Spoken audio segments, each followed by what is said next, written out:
First thing I want to do is say welcome to Quincy Compressor. Before you go to do any work on any piece of equipment, you want to make sure that all energy sources going to that piece of equipment are secured, that the energy sources are taken away, that there is no air pressure going to the machine, there is no electricity going to the machine. While you're working on it, you'll remain safe. Here we've got an electrical disconnect. Our electrical disconnect handle is in the off position. It is locked out. Nobody can come along, and that should be your lock on there. Nobody can come along behind you and turn it on when you're not looking. Put your lock on it, it's out. Put your key in your pocket. Nobody can turn it on without you knowing it. So, also the air source. Our air valve is turned off. That prevents any outside source of air pressure coming back into the machine while you're working on it. So those two things are very, very important.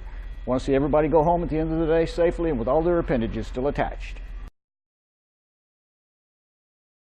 What we're going to be doing today is giving you a little brief rundown on how we do some minor PMs on our new QSI product. This is going to be the QSI 90 through 140. And it's also going to be the QGV as in Victor, the variable speed, 20s and 30 horsepower machines. First of all, we're just going to go do a simple remove the oil filter, remove the separator. Then we're going to replace the oil filter and replace the separator. You're going to use a strap wrench in order to accomplish that. Both the oil filter and the separator are both just spin-ons. So we're going to take those off.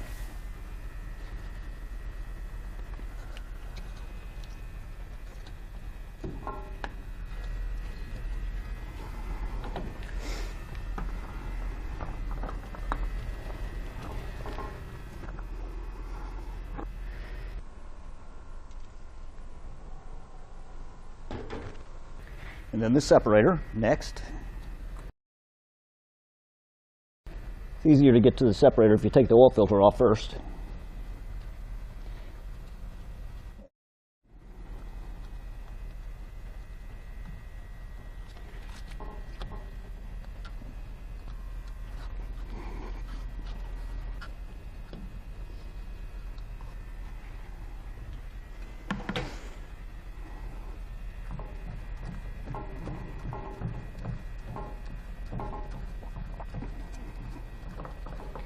When you're taking the separator off, you'll notice that when you go to lift it up off the stop, it's going to hit up there top. All you got to do is just lean it slightly. It'll come right on out of there without any problems at all.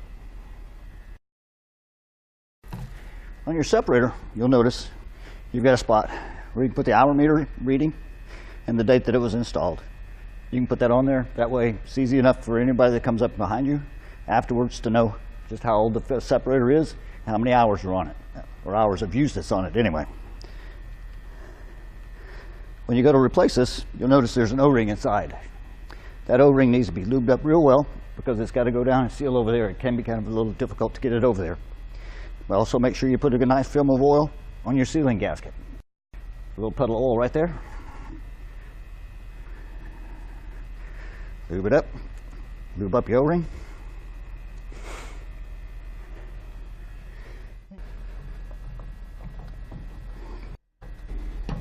Just be careful you don't get it cross-threaded.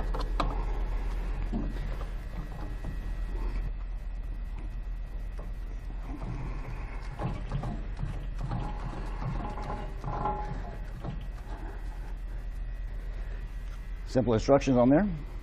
Once you get it hand tight, just put your strap wrench on there, take it another half a turn.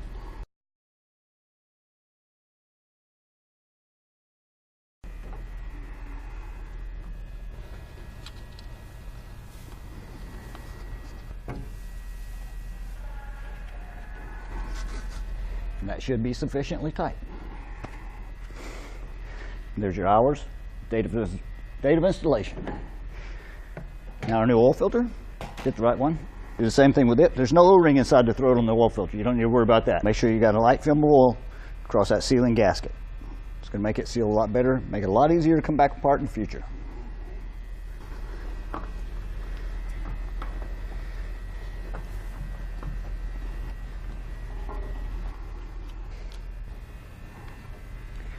And there you have it. Separator, oil filter have been changed. Just that simple.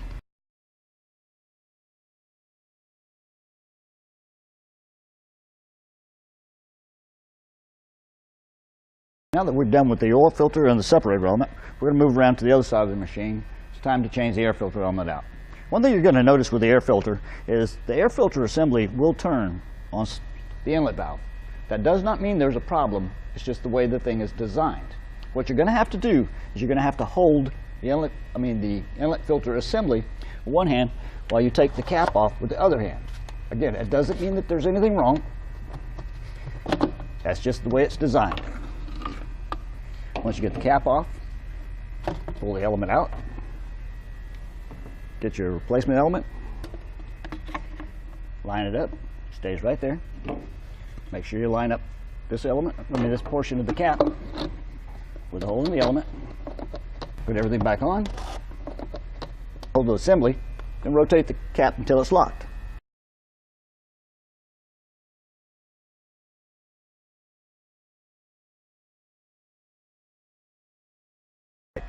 Now that we've gotten through the oil filter and the separator replacement as well as the air filter replacement, I'm going to point out something to you which I'm sure that you will all have noticed by now.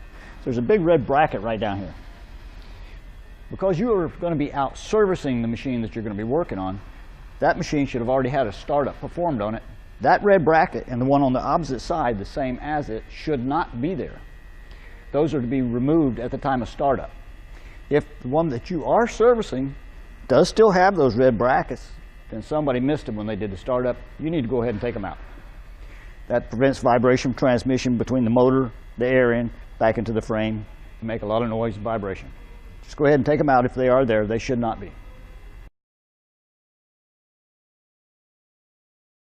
Now that we have completed our standard service, we've changed the oil filter, we've changed the separator, we've changed the air filter, we want to go ahead and just do a visual inspection, run and look at your oil piping connections where they're attached to the manifold block here. There's one, and then there's another one in behind it. Just run your finger under there, see if you've got any oil dripping from there. If you do, make sure these connections are tight, that you've wiped them dry. If the connections are tight and you've wiped them dry, don't worry about it from now. Well, after you start it up and start doing your run-in check after the service, just see if the oil comes back. There's O-rings that seal these fittings together. If the oil does come back, you may have a cut O-ring or damaged O-ring, something you should have on your truck. Just go ahead and replace the O-ring. Simple. Doesn't take but a few minutes. There's connections inside on the cooler as well. One at the top, one at the bottom. Just make sure you don't have oil there either. Should not be. If you do, just check it out. That's what you're there for, doing a PM. Over on the other side, we've got our motor bearing zert fittings. This is where you're going to put some grease into the motor bearings. Just pop the little plastic cap off. The zert fittings under there. Just attach your grease gun to it. Put in maybe 2 or 3 pumps of grease. That's all you're going to want. If you over grease it, you're going to blow the seals out in the bearings and you're going to hurt them. There's one here. And then on the back of the motor, there's another one on the rear bearing right there. Same thing. Pop the cap off, attach your grease gun, 2, maybe 3 pumps. I think 2 is probably going to be sufficient. Just don't over grease it and don't pop the seals out of the bearings and cause damage to the bearings by over greasing and damaging the seals. On your discharge pipe coupling, you'll notice there's a gap on the clamps. These are new. Over a period of time, you may need to tighten them up periodically. If the clamps are touching, then of course the seals are as tight as they're going to get, and they probably need to be changed at that point in time. Run your finger across the bottom, see if you've got any oil. Shouldn't be, maybe a little damp, but there shouldn't be any heavy dripping oil there. If need be, you can tighten them up a little bit. One thing you're going to notice, these clamps and these bolts are loose.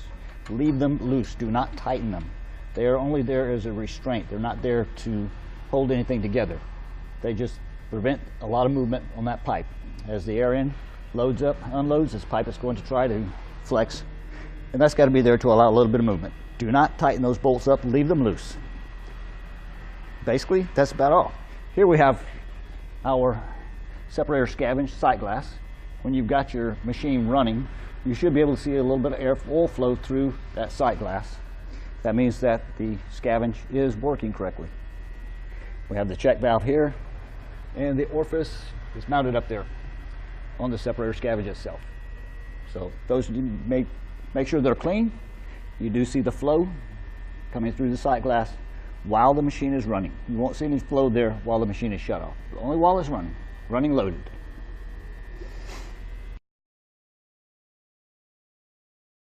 Once you get the machine started back up and running again, you're going to make sure you've got your oil level. There's a sticker on the tank that shows you what the proper oil level is. It doesn't have a line in there corresponding, but if it's lower than a half, then it's minimum. If it's completely full, then you got it over full. But if the oil level was correct when you first got there, it should be correct now. We didn't lose any oil when we changed the separator. We didn't lose any oil when we changed the oil filter. With them being mounted like they are, once the machine is shut off, the oil drains back out of both of them, back into the system. So if the oil level was correct when you first arrived, it should be correct now, but nevertheless, you should check it once you get the machine back up and running again. If need be, shut the machine back off, bleed all the pressure off again. You're going to have to follow your lockout, tagout procedures. I don't want to see anybody get hurt. Once all the pressure is relieved, remove the cap, add the oil necessary, replace the cap, put the machine back into the system, turn the power back on, start the machine back up, check your oil level again.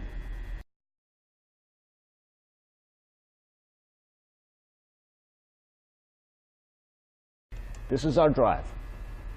So we've got a lot of cooling fins, we've got a lot of air that's going to be coming through there. We've got a fan up here at the top. That fan's going to be pulling air through the filter, bringing it through the package, through the drive, and blowing it out. So it's important to make sure that that filter is clean. Pull the cover off. The filter element is in behind there.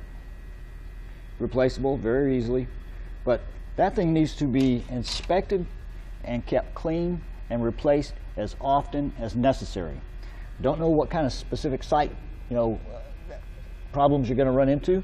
Of course, the dirtier, the dustier the area, the more frequently that filter is going to have to be cleaned or changed. And I prefer to have them changed than cleaned, because once you clean them, you're still susceptible to get trash and debris coming through them.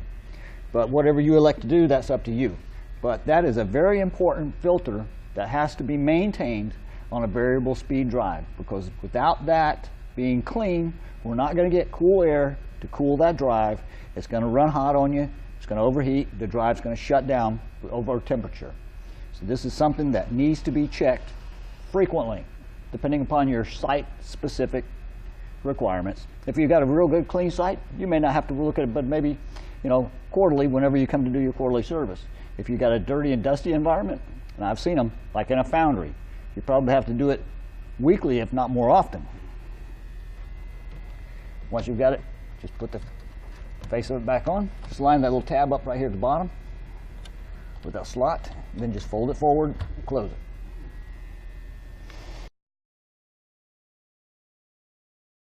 Another thing we need to talk about before putting everything back online, once you've done with most of your service and everything, this is another thing that's very, very important you want to do. Is come back in and check the electrical connections inside the starter box, or in this case, it's actual VFD drive connections. We're going to have this clearly marked. Incoming power down here. You want to check those connections, make sure that they are tight. You don't have any loose connections.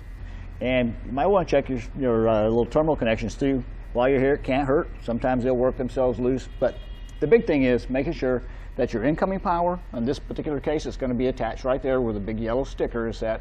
It says connect to incoming 3-phase power supply here. Make sure those connections are tight. From there, we're going up into the terminal block. Make sure those connections are tight. This is called our line filter. Power goes into it, it's filtered, comes back out. Just pop the cover open, make sure that all those connections are tight. Just like anything else, when the machine's running, those connections will get hot. When the machine is shut off, those connections are going to cool back down. Over a period of time, from expansion, contraction, they will work themselves loose, and they need to be checked periodically to make sure that they are maintained in a tight condition. If they get loose and are left loose, you're going to burn the wires off, you're going to damage the drive, you're going to cause yourself problems, you're going to cause your customer problems. Just make sure, very simple to check while you're on the job site, check your connections, make sure they're tight. All right, now that our service is complete, we're ready to start the machine back up. Not yet. What we want to do first of all is come back up, go to the menu button. Once you get your menu button, go to the service, we're going to require password. Enter our password. In this case, it's 100. Got it in. Then we come back to service again. Go to filter times. And this is where you're going to reset your air filter, your fluid filter, your separator, and the fluid if you've changed the fluid. So you just press the red button, reset, reset, reset, reset, and you're done. Hit return, return, return. Everything is restored, reset. All you have to do is press your start button to get the machine up and running again, then go back and perform your operational checks. In this particular segment, we're going to go over a complete service of the units. We've already gone over the minor service. This is going to be the complete service. First of all, we're going to get the bucket, get our oil drain hose set up, get it all set up in our drain pan. Also, it's important to make sure you take an oil sample. Got our sample bottle. Let's get the oil started draining. There we go. As we're draining the oil, definitely want to catch the oil sample off this thing.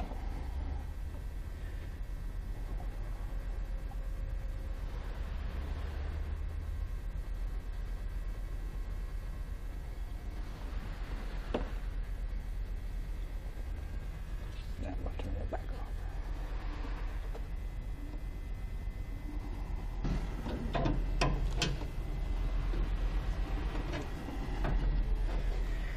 The lid back on. We've got an information label that we've got to get filled out. Top portion and the bottom portion. Bottom portion is the shipping, so it goes to the correct address. Then the top portion is the information label. Information about the machine, the hours on the machine, distributor, drop it back in the shipping container.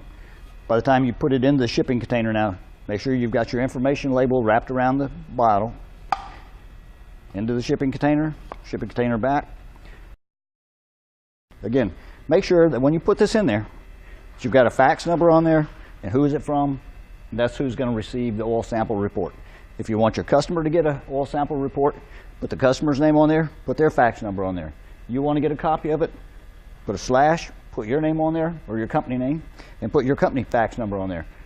Both fax numbers will get the sample report sent back to them. But that is important. Remember, that's got to be done minimum every 2,000 operating hours. Remove the oil fill.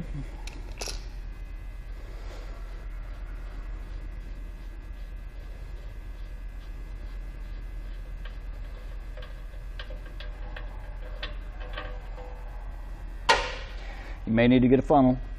It's kind of a small opening. But once you're done, however you want to do it, get your fresh oil and you're going to fill it into that opening. Get the oil bucket up there, fill it up. What you want to do is fill it up till you get top of the sight glass. Again, the proper oil level is checked with the machine running and running loaded. Here's the instructions. Shows you the minimum level, shows you the maximum level. If you're not within that range, shut the machine back off, log out the air in the electrical source, make sure all the pressure is bled off of the reservoir, remove the cap, add some more oil until you get it to the correct oil level according to the level indications on the sticker. Right there with the machine. Should be no mistake. Once that's all done, put your cap back on again. Tighten it up. And it doesn't have to be extremely tight. There's an O-ring seal on it. Just want to make sure it's tight enough to compress the O-ring and tight enough that it doesn't work itself loose during operation. But you don't want to get it so tight that you have to use a cheater pipe to take it off.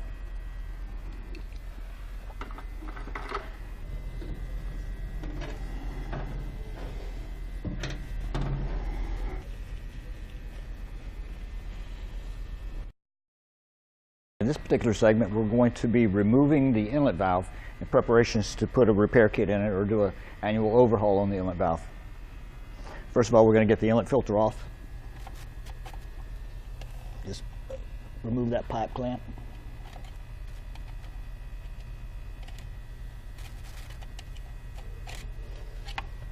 Slides off. Set it up there out of your way.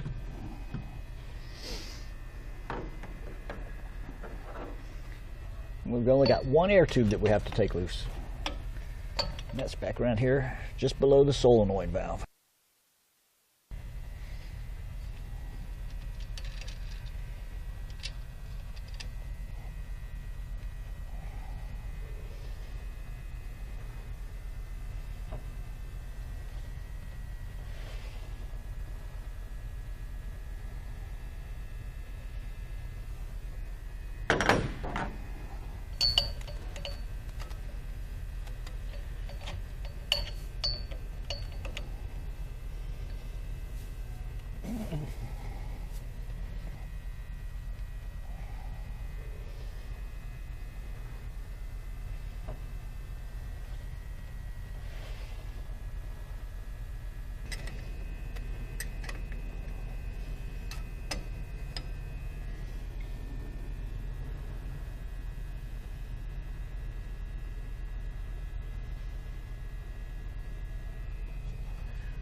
Put the air filter back on. We're just about done.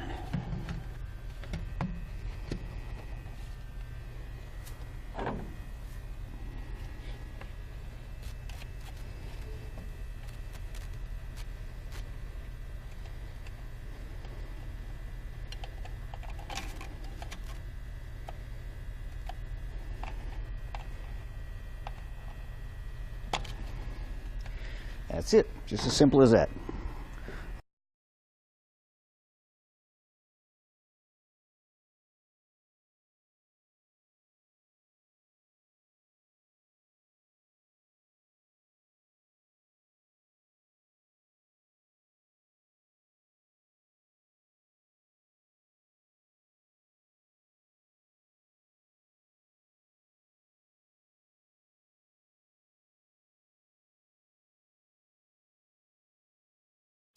In this particular segment, we're going to show you the disassemble and reassemble of the inlet valve, or rebuilding the inlet valve. It's recommended to rebuild the inlet valve periodically. There are some rubber pistons and cups inside there that need to be lubricated at least annually on the lubrication. And I believe it is every 2 years you're recommended to install the rebuild kit. Personally, I think I'd put the rebuild kit in there when I was disassembling it to put the lubrication in there, but that's just me. First of all, we're just going to pull this thing apart. On the back of the inlet valve, right there, we got a snap ring. Got to get the snap ring out. There's a little spring underneath there, so careful, that thing could pop out at you. It's not a very heavy spring, but nevertheless. There's a little spring there. There's a spring in that. Then inside there, it's the piston cup. This is the blowdown portion of the valve. That, you just got to get something in there, get around it, pop it up, so you can get it out. Yeah.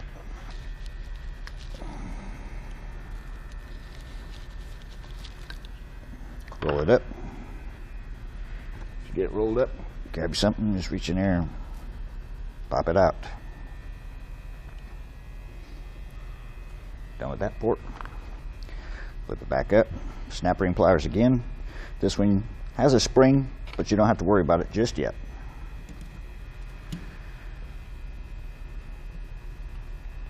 Snap ring out. Cap off.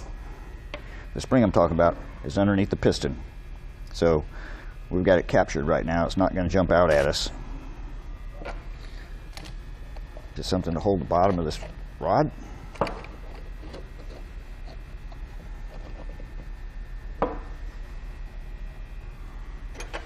And we got to take the nut off.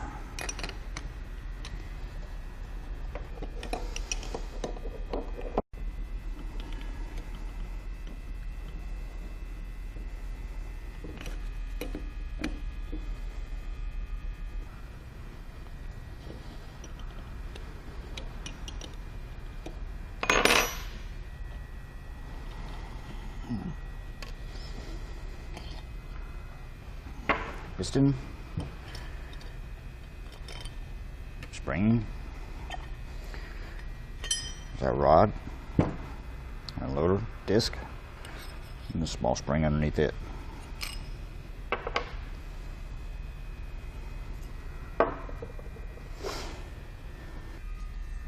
And that's our inlet valve disassembled. Pull the rings off.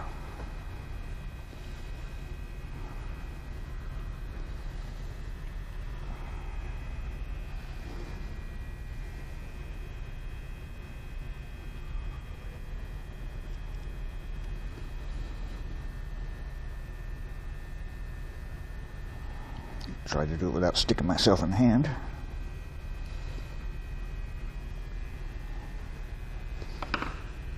Clean up everything. Nothing until I get that grease on my hands, everything gets slick.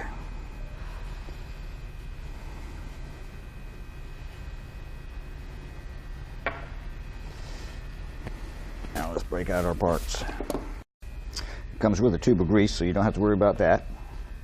They think of everything. It's also got some instruction sheets in here too. Come in very handy if you've never done this before. Also, the orientation of the packing rings that go on to the main piston cup, or main piston, and the spring orientation underneath it. The orientation of the parts inside. This is called the blowdown part of the inlet valve. This inlet valve does both suction unloaded as well as blowdown, or relieving the pressure from the reservoir. So this portion is actually the blowdown. This portion is actually for the unloader itself. And one thing I do want to show you, the solid sides are going to face each other. Okay, so that one's going to go on the bottom, hollow side facing down, solid side facing up. This one's going to go on the top, the hollow side facing up, the solid side facing down. So they're going to be on there just like that.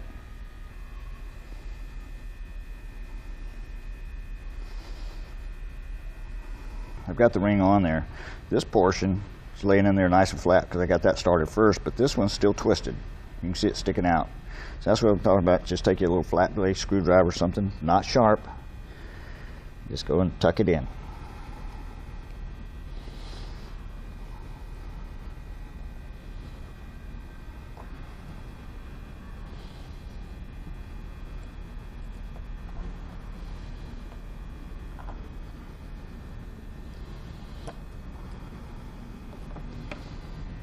Got everything all tucked in nicely. Run your fingers around it. You just feel the little edge of the piston ring sticking up there. Nothing really out of place now. The next one, bottom ring, is going to go hollow side facing down. The two flat sides are going to face the middle.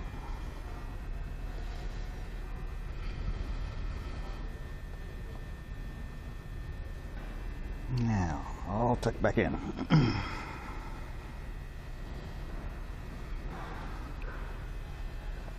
Got that part put back together. Okay. Now put it back together. I've already put the grease on this one. Got everything nice and well lubed up. Again, grease comes with the kit. Use it generously. Just put that in there, roll it down in there, then you just got to force it to come back up flat. I've already got my O-ring in there.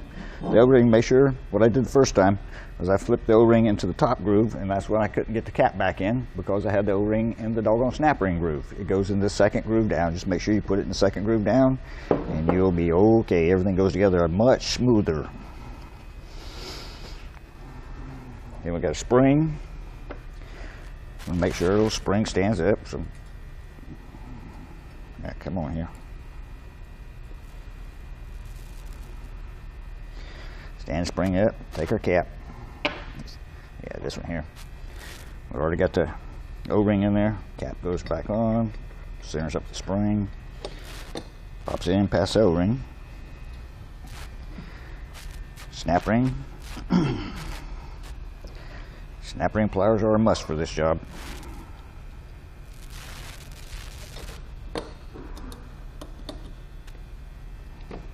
That portion is successfully back together. Now, we're going to put an unloader portion back together. Take the rod, small spring goes on. Then our disc sits down on top of that. Slide that in through the bottom.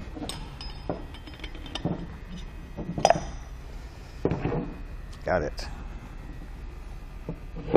O-ring is in the second groove down, not the top groove. Top groove is for the snap ring.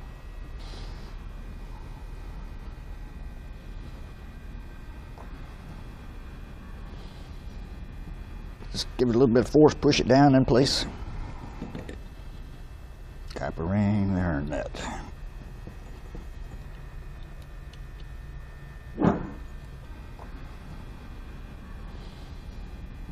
Got it.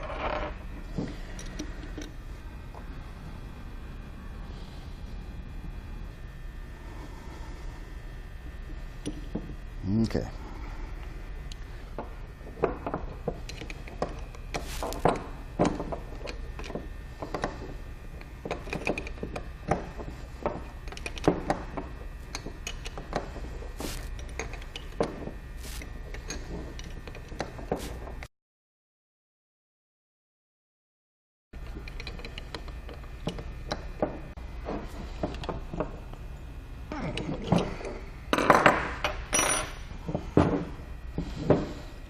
That O-ring is in there, second groove,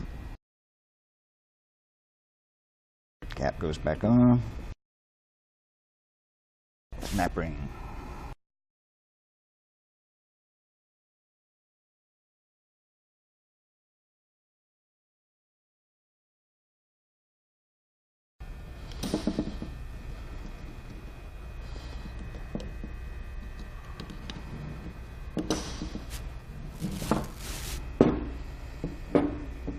Snap ring is in.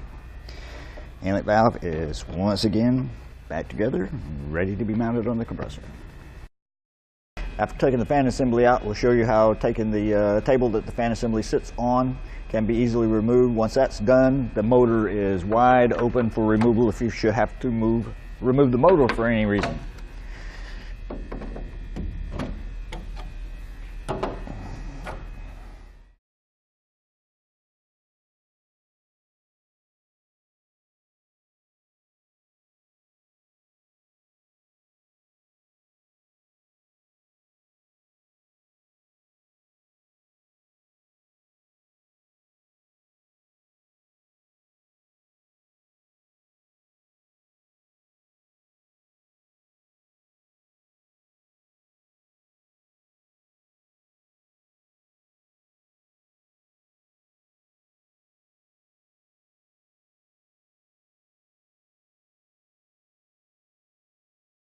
Remove the panel so we got access to the cooler, to the fan assembly. Had to remove the oil line that wraps around the side of the fan assembly. Also take out the vents at the top because we're going to slide this out and they hang down inside. So you won't be able to slide it out without taking that out of there. We've got a cutaway made into our panel here so we can just slide this thing out. There's a little panel that's made to clip back up inside there. So we had to take that out to open that little gap up so we can slide this cooler or fan assembly out through there. Now we just got to unbolt the fan assembly from the table that it sits on. It's got a series of 4 bolts at the bottom. It's got a couple of bolts on the side panels. We'll get those out of there and we'll just slide this whole thing straight out the side here.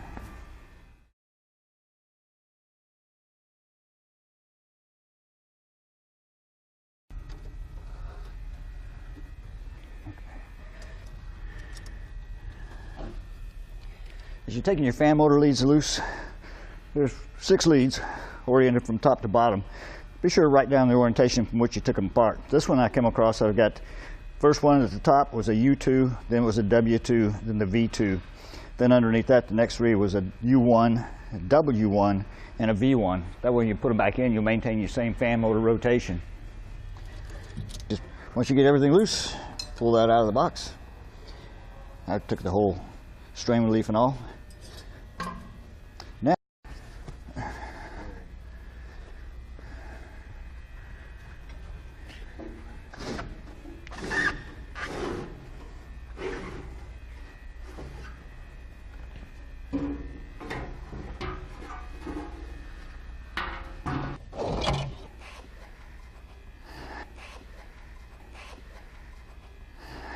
Now, if you needed to, for some reason, remove the drive motor, you would have taken the fan assembly out.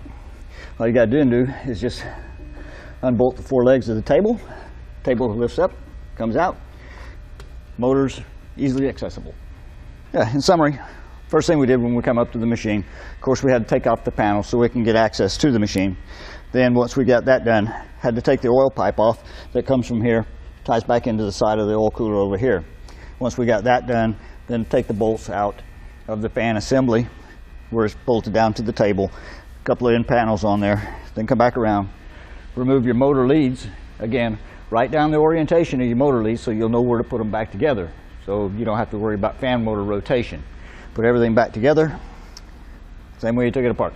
But regardless, once you got the motor leads loose, then of course we slide the fan assembly straight out through the side here. If you do need to remove the cooler for any reason whatsoever, once you've got the fan assembly out, now the tubes that are on the inside are easy access. You can get to them with a wrench, much easier than you can with that fan assembly still in place. And it doesn't take any time, hardly at all, to pull that fan assembly out.